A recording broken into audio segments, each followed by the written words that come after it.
I know. I'm gonna try to vlog it. Or not.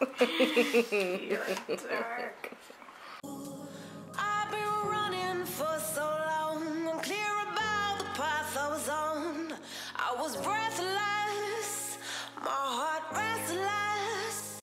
To see more of my videos, make sure you hit the subscribe button and the bell below to be notified when I put more out. Good afternoon. I'm on my way to my cousin's house. She also does hair, just a couple years less than me. And she had a cute little space out of her home, and she turned it into a salon. I'm on my way there. Oh, I forgot to go get my tripod. Okay, we're gonna have to figure something out because I'm not going all the way back to town. Anyways, we are doing a retouch on her, and we are doing a Lowlight. She's pretty blonde. She's like a level 7-8, and we just do a highlight usually, and we're going to do a Lowlight also of a 9RB. And this is Redken. If this is one of your first videos of mine you've watched, I'm referring to Redken Shades EQ Gloss because that's people who watch my videos know that's what I use for glazes and lowlights and stuff.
Starting out in the crown, I just start with my fine weaved highlight.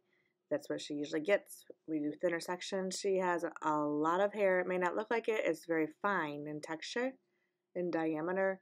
However, she has a ton. So we like to make them look really, really blended in. So we take paper thin sections and do a really fine weave.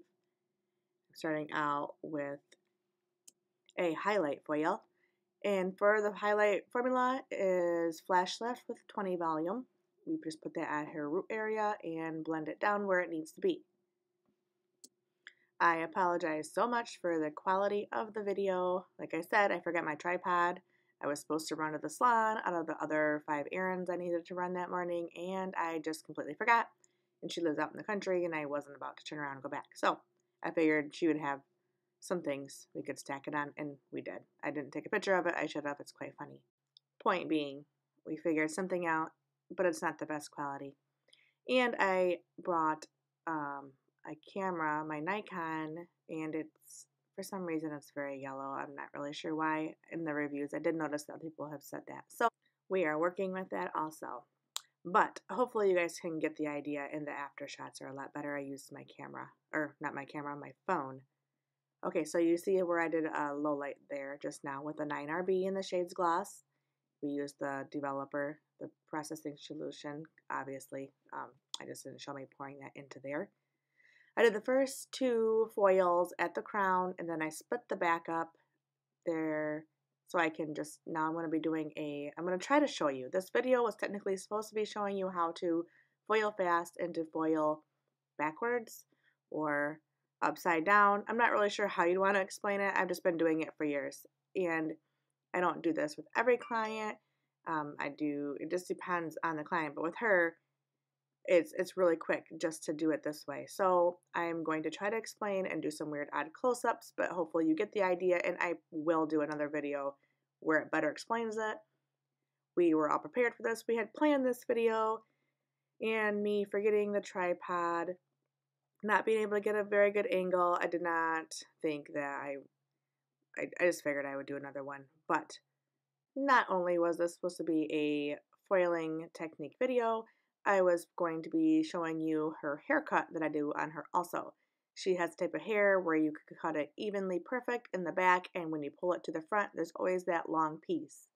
I did film that. My camera said it was recording. The footage is not there. The memory card I got was causing me problems. Pretty sure it was the wrong one. It gave me some, clearly, here. Took me some time to even get this off it and find the footage for it.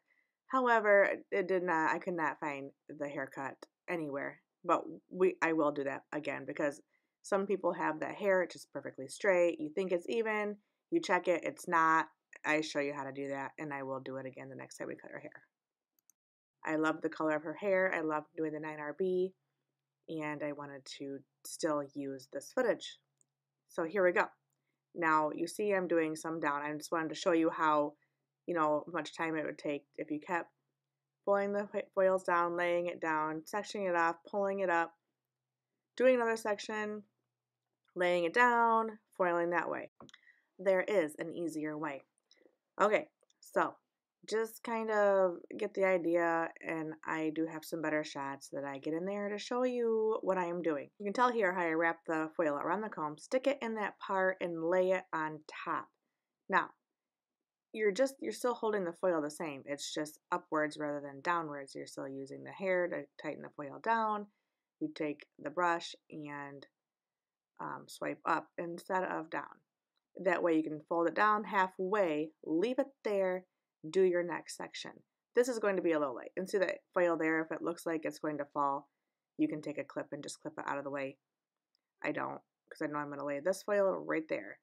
Now I do the foil backwards. Okay, so right here you can tell how I'm just taking that and going upwards. Now, when you're doing it this way, then all you have to do is fold the foil halfway down, and you're done. Take the next section, pull it up, clip it, and weave out your highlight or low light, whatever you are doing. But this way you're not folding the foil twice, sectioning it out, grabbing a piece. It's already just all laying there. You just get to leave it alone. You don't have to mess with it. Also, when the hair lays, because she has very fine hair, it's very straight, and you know how you can get those, like you can tell where even if you turn your brush sideways and kind of blend up to the root, sometimes you can see the line, see how the foil lays. Well, if you're doing it upwards like this, put the highlight in, when the hair lays back down, it diffuses the line. That way you don't have those problems of seeing the highlight marks. Now, very fine hair, I have clients that have very thin hair. Also, I do this technique on because of the diffusion of where the highlights are. Now on to the low light. So if you can tell already, I am taking like a thicker weave for the low light. They're about probably every 2 highlights I put a low light in. I want to see them. It's a 9RB, it's a level 9, so clearly it's not going to be that noticeable. we don't want it. We just kind of want to see how much shine it gives and just have some fun. We're just playing around, you know. So but I do want to see some dimension in there of it. So I make them thicker, but I don't do a lot. And it ended up pretty good. Now, after we're done, we let her sit till she processes all the way, and then we do a root smudge on her, or root tap, whatever you want to call it. And we actually did 9 RB and 9 NB equal part for a beautiful champagne-y color. That sat for about 7-8 minutes before we rinsed it off. Now, these pictures don't really do it justice. It's really beautiful. You can see just the tiny tinsels of the RB in there. It looks very cool. Thank you so much for watching this video. If you liked it, please hit that thumbs up button. Make sure to subscribe to come back and see more. Also, comment below anything that you like about this video, or maybe cool things that you have tried with the 9RB. I think it's a color that people just kind of skip over sometimes because they're just really not sure what to do with it. And make sure to go check out my Instagram. I post often there. And make sure you go check out more of my videos. Hopefully I have a lot on there that will help a lot of you new stylists and seasoned stylists. Just know that we are always learning, and we should be always learning to give the best to our clients. But thanks for stopping in. I hope you come back again. Bye.